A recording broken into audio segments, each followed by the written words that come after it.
Here's a simple DIY project you can build at home. A modern table made using just a door and a few beams from Koiman. Make sure you have the following tools and materials.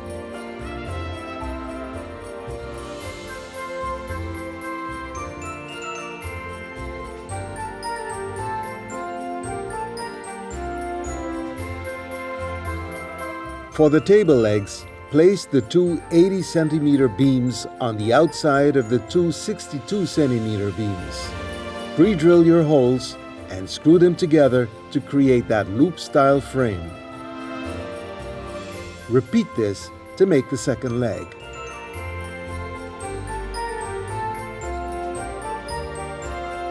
Next, paint the legs in your preferred color using a foam roller and let them dry completely. Turn your tabletop upside down, position both legs evenly, pre-drill the holes, and secure each leg with 4 screws.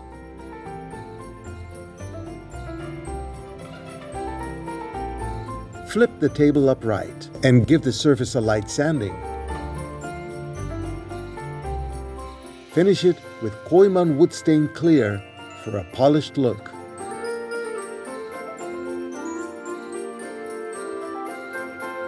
And with that, your table is complete, stylish and ready to use. Perfect as a holiday dining table, a gift wrapping station, or a festive display this Christmas season.